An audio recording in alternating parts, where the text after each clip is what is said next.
years there comes a series that managed to stand out from all of its peers, and if it hits readers hard enough or it gets a good enough of an anime adaptation, that series can blow up and become one of the biggest series of that decade.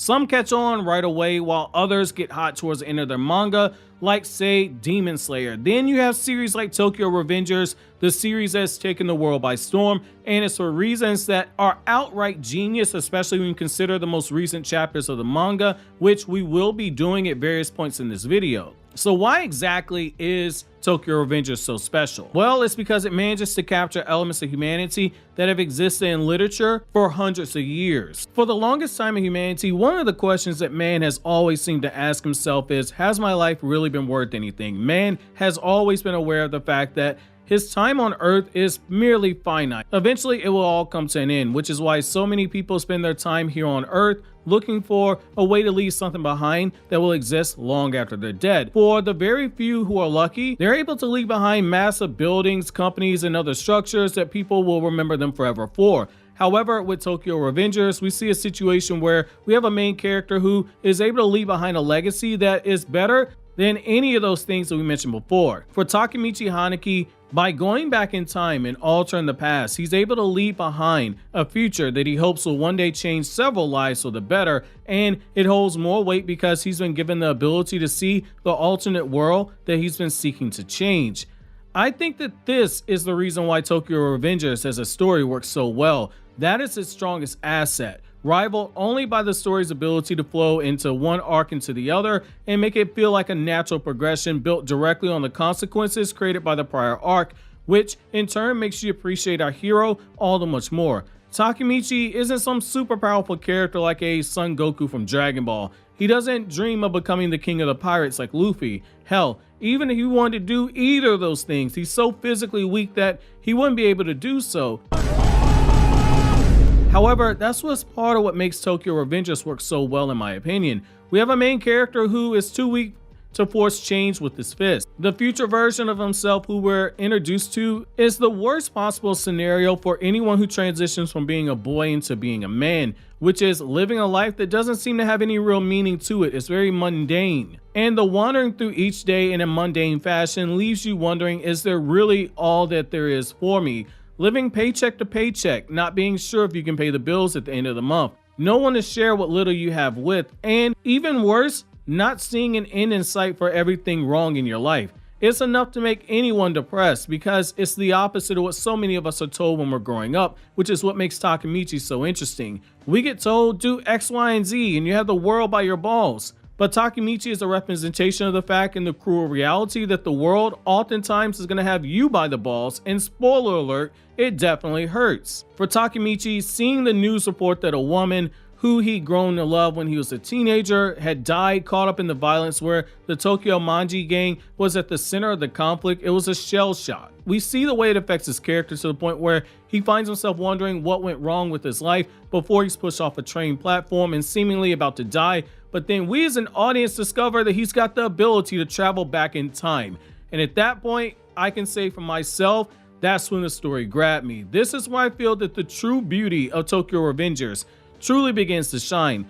Time travel has always been a section of literature that man has been fascinated with, from recent stories where you have the Avengers traveling back in time in order to stop Thanos to what we see in classic movies like Back to the Future. The idea of going back to change events that happened in the past, the idea of going back in time to change events that have happened in the present timeline to make a better future or to stop a tragic ending from occurring. The second chance that so many people seek out is something that makes this story so refreshing to read.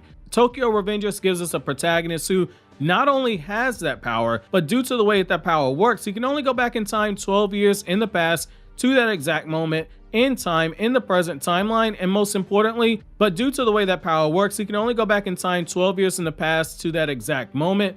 And the kicker to all this is that the present timeline doesn't stop. However, it's quite literally the opportunity of a lifetime. Takemichi, he's able to get a do-over, relive his life from 12 years ago in the past and make decisions that should alter the future And after confiding in Naoto, the younger sibling of his girlfriend Hinata, he's able to travel back and forth between the past and the future. Naoto, working as a police officer in the future, is able to pass on information to Takemichi to pour over before they send him back into the past to make corrections to the timeline, all for the goal of preventing Hinata from dying in the future. And I think that this is such a wholesome goal, and it's something that definitely fits this crybaby hero. However, what I love about this is that each time Takemichi appears to have changed the timeline for the better, when he gets sent back to the future, or what we know is the present timeline, we find out that he's failed. When he tries to reconnect with Hinata at one point in the future timeline, he's cursed with seeing her die right in front of him. It's something that we see absolutely crush his soul, but we also see each time he goes back into the past, Takemichi finds himself getting deeper and deeper into the gang Tokyo Manji in order to make an effort to save Hinata. It would be easy to just make saving Hinata the only goal for our hero, but what I love about this is that even though Takemichi is a character who didn't have much confidence or drive when we first meet him, each time he goes back to the past and the past experiences that he's undergone have changed him. What used to be a spineless adult living in a teenager's body is now a changed man who stands up for everything that he knows to be correct and true. What started out as wanting only to save Hinata changed to him realizing that he can save the fates of others as well. And we see him try and fail to alter the destiny of Baji. And I think that losing Baji was something that was a real kick in the nuts for Takemichi, but it was something that he needed. I love how it went from he saved Naoto's life by accident to him realizing that he's grasped the responsibility that comes from having this great power to change the future, and that it's selfish for him only to change the future for himself, but while he's in the past, he should be able to change the future for those who are around him as well. And it's something we see weigh heavy on him as he interacts with different people and he knows the future outcome that they have.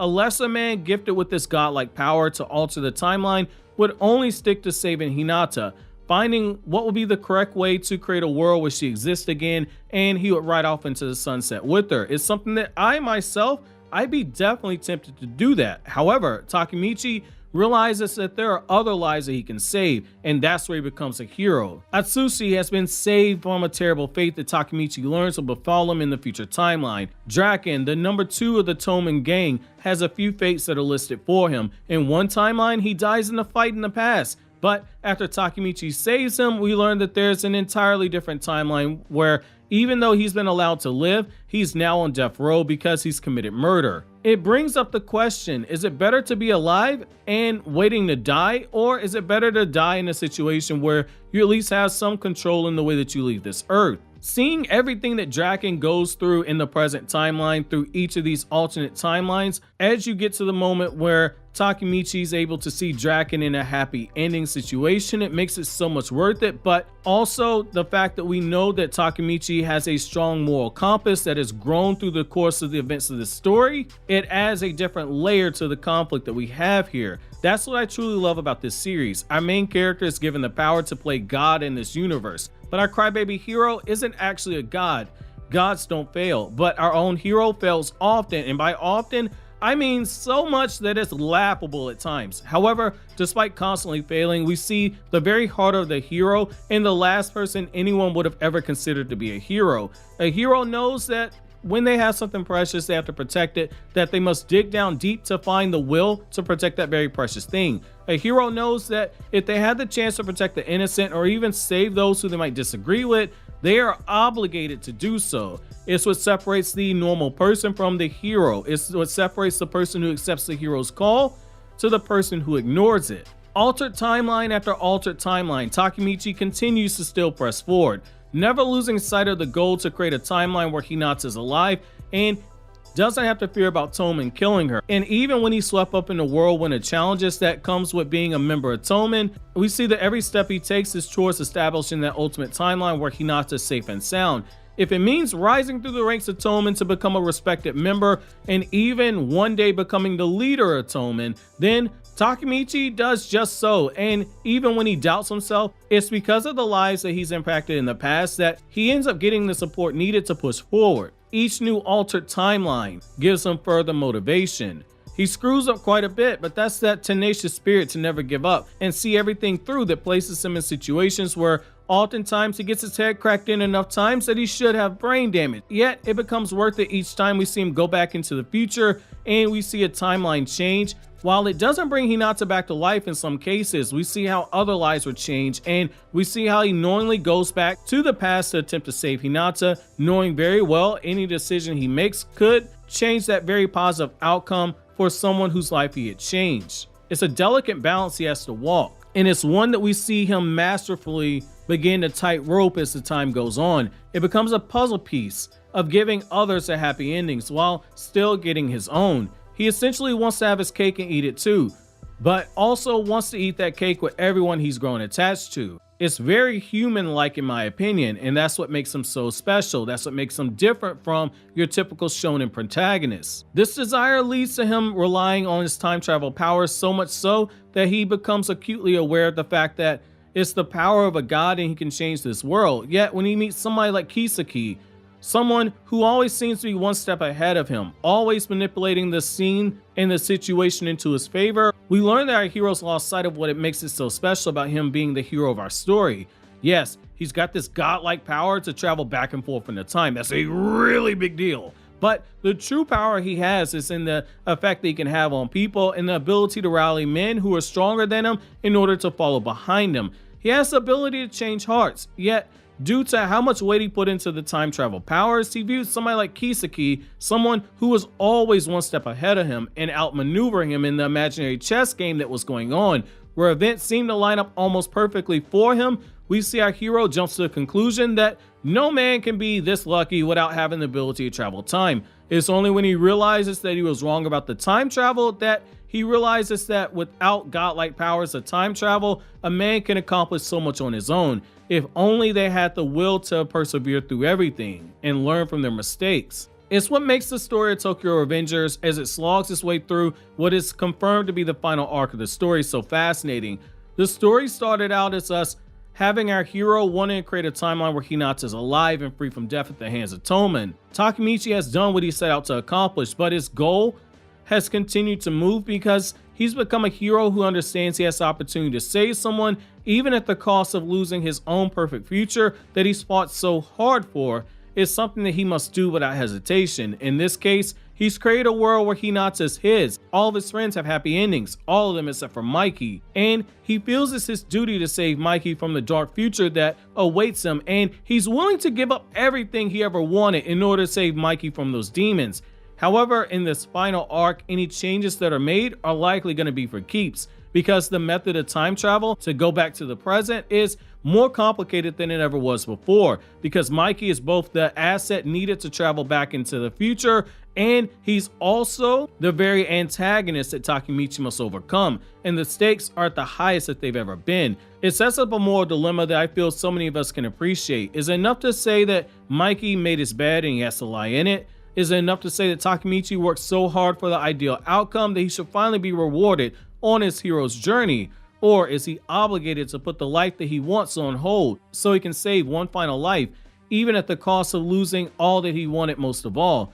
Our spineless hero, who had no sense of direction when we first met him, has grown into a true hero. Selfish in ways that are worthy of their own video, even though his intentions are good. Now he has to use the power of a god that the universe gave him. Just as when the story started, he had to use that power to save Hinata, and now the primary goal is to save Mikey. Yet this time the stakes are higher than any other time before, because he's trying to save someone who doesn't want to be saved, which is the hardest path for a hero. How do you save a soul that is content with being damned forever? That is why I feel Tokyo Revengers, while it is flawed, it is a perfectly flawed story that is well on its way to being a modern day classic that could stand the test of time, depending on how this arc ends, because of how human this story is and how the time travel aspect of the hero's power are both a gift and a curse. However, that's just my thoughts on this matter. Let me know what you guys think about Tokyo Revengers down in the comment section below. But as always, guys, like anything I had to say, don't forget to comment, rate, subscribe, and share. Thank you so much for watching to the end.